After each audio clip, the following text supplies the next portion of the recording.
Hi everybody, I'm back for another chapter of Jason Reynolds' Look Both Ways. This chapter is about the trip home from school to Berman Street. And the name of this chapter is Call of Duty. Bryson Wills didn't go to school today.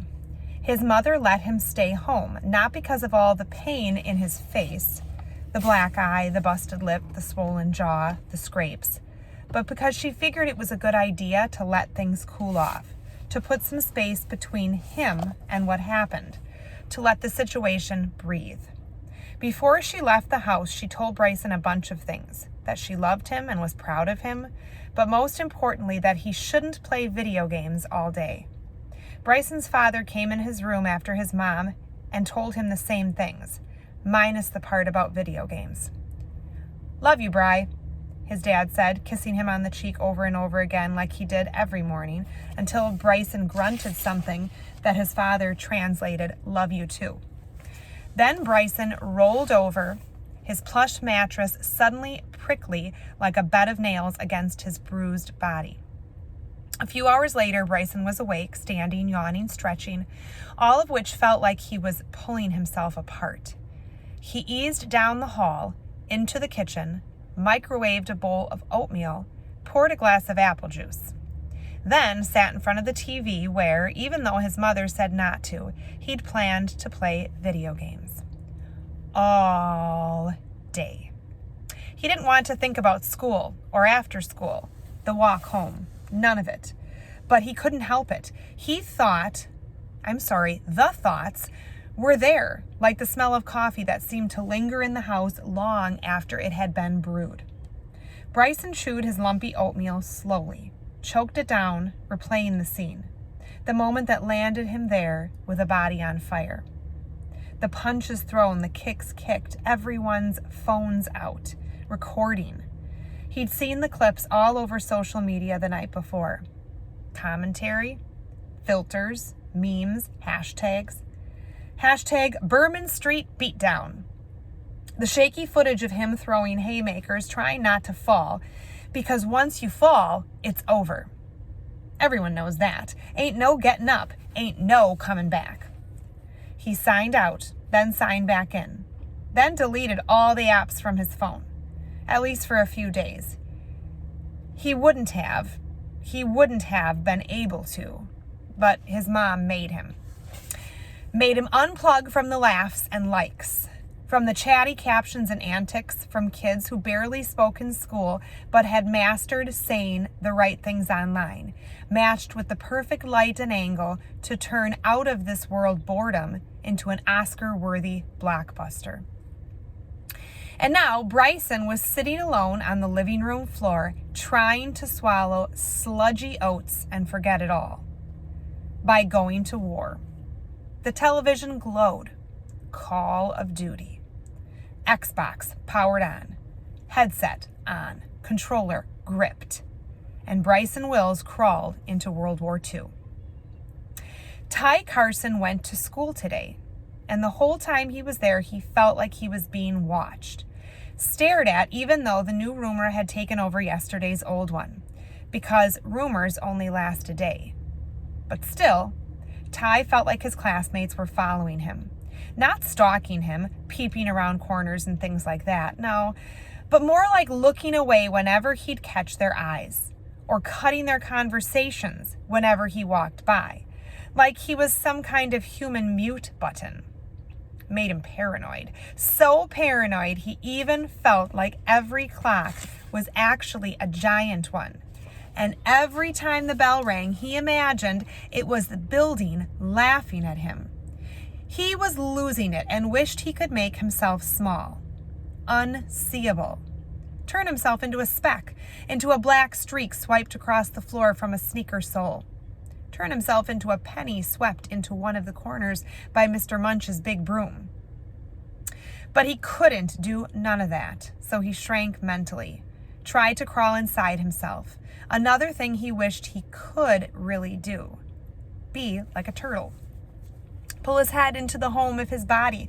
Look around the shell. Try to figure out why he felt how he felt. Why he did what he did, which was nothing but felt like something. Yesterday. Figure out if it was wrong. It wasn't wrong, but maybe it was. He didn't know, and that was the hard part, or at least part of the hard part about yesterday. Not just yesterday, but yesterday too. Yesterday when everything was fine. Yesterday when he could just be Ty. Ty was cool enough to be cool with everybody because most people looked at him like a human video game. Bright, full of color and sound, awkward movements, dramatic movements. He lived in his own world, but it was a world full of windows that everyone could see into. A world full of blops and bleeps, vrooms, and the occasional boom. It wasn't strange to see him pretending to crawl up the lockers, or for him to perform tactical movements like barrel rolls in the middle of the hallway. The type of kid who wore his backpack on the front of his body, a chest pack, just so he could pretend it was some type of armor, and on any given day an umbrella could become either sword or shotgun. And to top it all off, Ty was one of the best gamers around, nationally ranked, and everyone knew. He'd won tournaments and competitions and had been trying to get Miss Walkley to convince Mr. Jarrett to start a gaming league at the school. "We don't need more distractions, Mr. Carson," she'd say, biting down hard on her words. "Bleep, bleep, bleep, bleep, blop, Miss Walkley," he'd reply. He'd shake his head and she'd shake hers, and that would be that. Because everyone knew Ty's gaming skills, his classmates were always trying to convince him to play on their squads, but Ty only played with the best. Well, he was the best, so the second best. And at their school, the second best was Bryson Wills, a boy whose father made him grow out his hair, and instead of letting him get it braided or cornrowed, convinced him that an afro was the best way to go. And Bryson owned it. He owned it so much that his screen name was Afro Gamer. Ty's was Ty Red, which he said was pronounced tired because he was so tired of beating everyone. Capital T-Y, little R-E-D. Ty Red. Tired. But most gamers thought it was Ty Red, which made sense too because Ty saw red whenever he was playing. All instincts, all thumbs. Bryson and Ty lived close enough to each other to get together on weekends to play. Sometimes Bryson could come to Ty's house, a small house over on Crossman. Bryson liked this because Miss Cece, the world's best candy lady, lived at the top of Ty's street. And other times Ty would come over to Bryson's house, a bigger house over on Berman.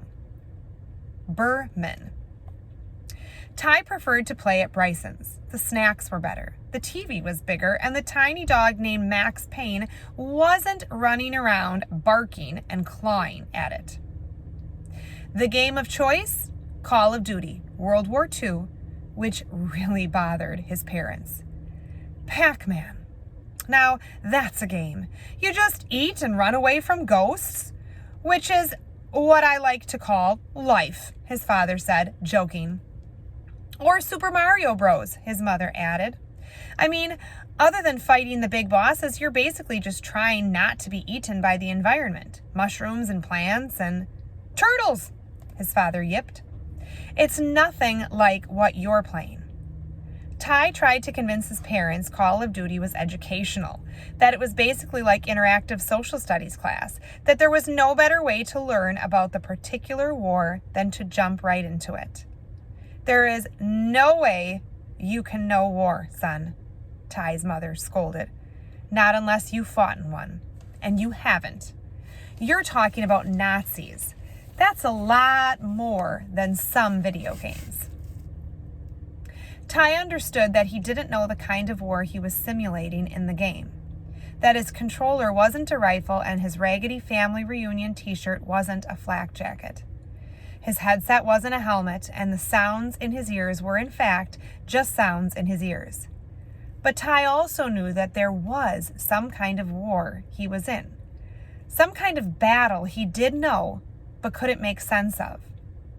That the other sounds in his head were more than just sounds, that they made his heart do weird things, made his stomach tighten.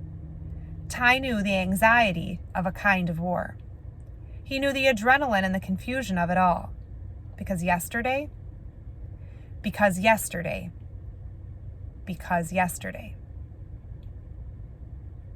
Ty had been kissed by a boy, Slim, at the water fountain after first period, PE, on his cheek, but close enough to his mouth to count. They were fighting over the water. We were fighting over the water, right? It was weird. He was surprised, but not mad, which was more surprising. It was so weird. It wasn't that weird. It was a little weird, but not a whole lot weird. It was seen by someone no one see it. And that someone told everyone. And by lunch, Slim, whose real name was Salem, had twisted the story, told everyone Ty kissed him. So when Ty walked into the cafeteria, he walked into a minefield, a war zone, everyone locked and loaded, firing at him. Bryson had heard the rumor. It snaked around, passed from mouth to ear, a hiss whisper. It eventually came to Bryson through Remy Vaughn. If Remy didn't try to act cool, he probably would have been the coolest kid in the school, but nope. So, Bryson shot back, slamming his locker door. So, that mean you gay? No, it don't, Bryson said, annoyed. And even if it did, so what? Bryson swung his backpack onto his shoulder, watching Remy's face, trying to work out why he cared so much about Ty and Slim. So Bryson asked him, why you care so much? I don't. You do. I mean, here's a better question. How many girls have you kissed?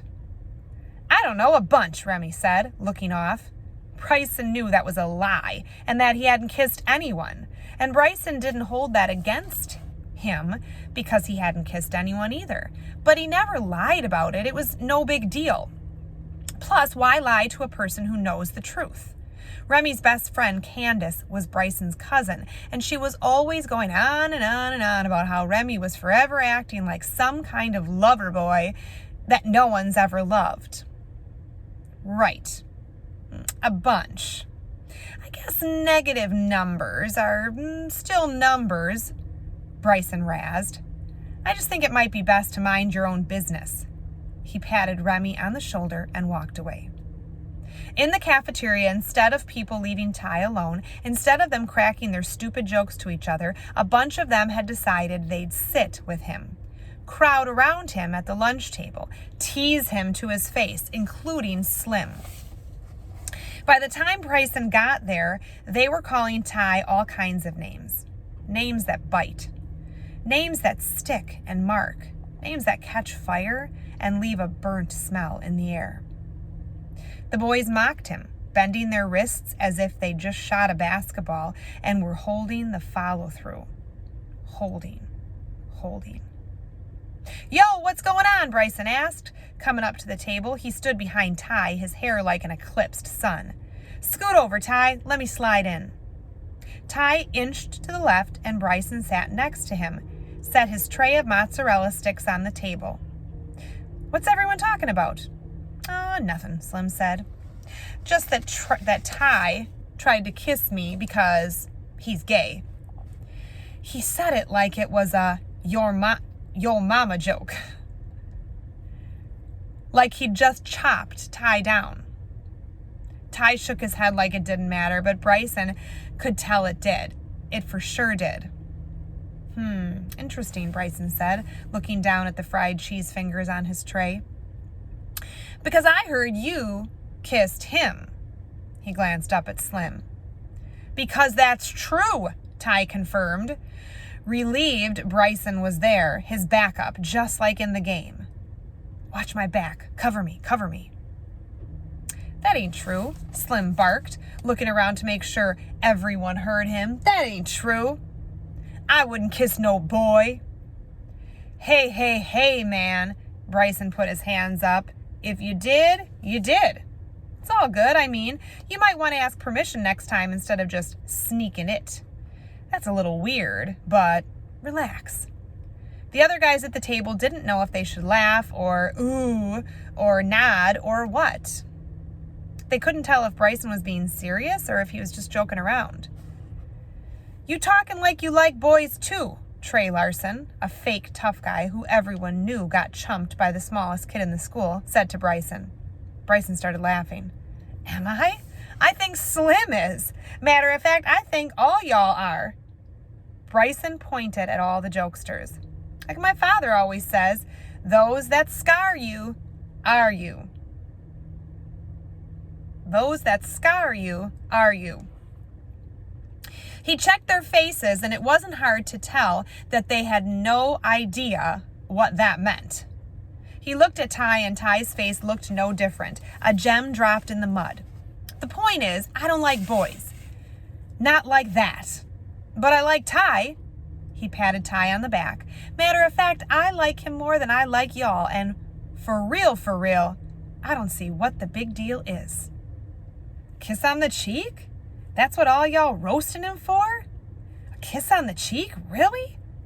Bryson looked at Slim, held his eyes there for a while before looking at the other guys. That's it? And then Bryson leaned over and pecked Ty on the cheek.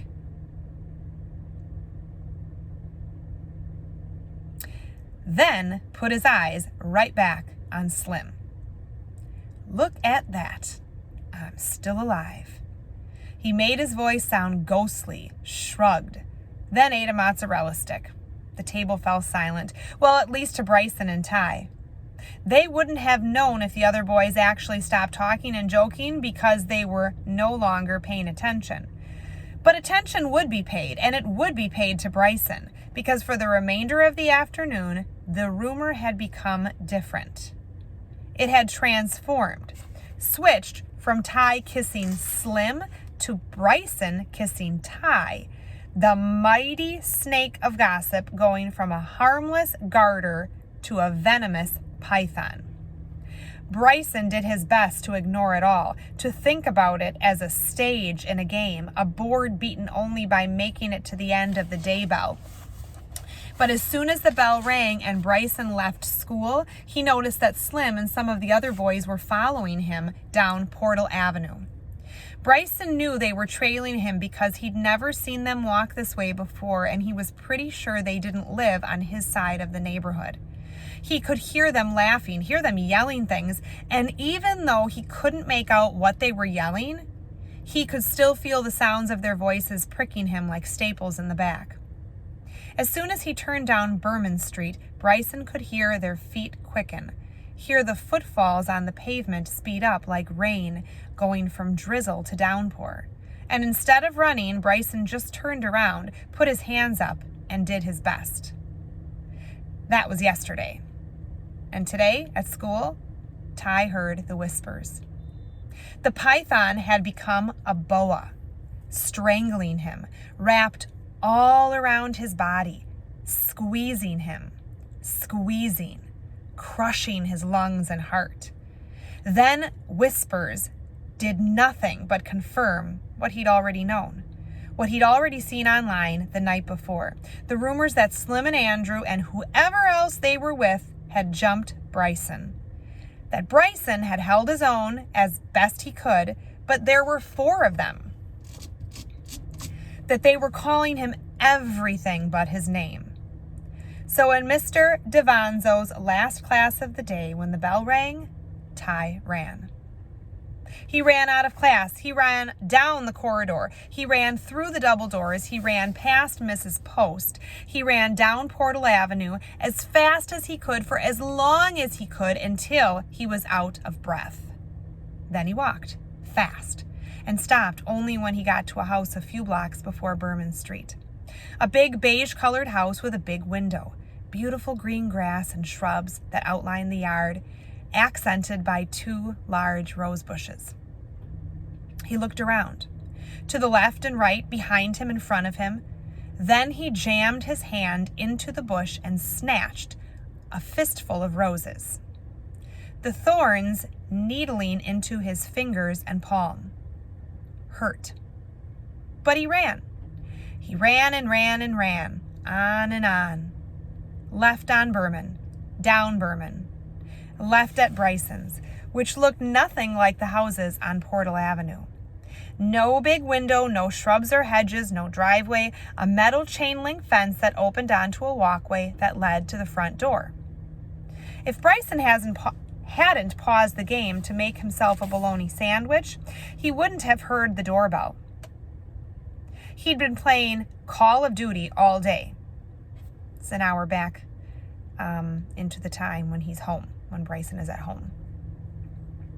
He had been playing Call of Duty all day, fighting against computerized versions of Nazis and doing everything he could, mission after mission, to not get himself killed along the way. His headset had been on since just after the morning oatmeal, his world of school rumors replaced by bombs in his ear. His hands were sore from yesterday, but that didn't stop him from thumbing the controller all day, even though his mother had told him that it might be better if he'd read a book instead. Might be easier to hold a story than to hold a controller, son, she'd said, knowing Bryson wouldn't listen. At least feed yourself, she added, giving up before closing his bedroom door and leaving for work. And Bryson was doing just that, feeding himself for the second time when the doorbell rang. Bryson shuffled his way over to the door, his body still feeling like garbled pixels.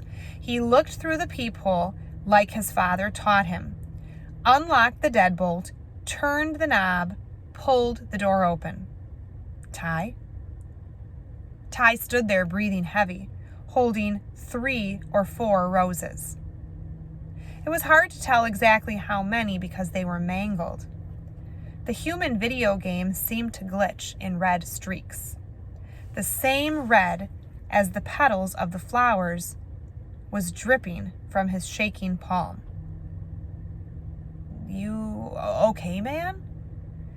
Yeah, Ty wheezed, his back aching, as if a school bus had fallen from the sky and landed right on him. Yeah, I'm okay. You okay? Yeah, man, I'm fine. I'll be fine. Ty nodded. Playing the game? He asked, trying to figure out how to make it less awkward. Been fighting the war all day, bro. Bryson smirked, wiggling his thumbs. His eyes skipped from Ty's face to his shredded hand. Ty nodded again. Well, I brought these for you. And he held the roses out. You ain't have to do that, Bryson said. Ty nodded a third time. His eyes started to puff up and slick over. The rock in his throat began to roll. There were things they needed to talk about.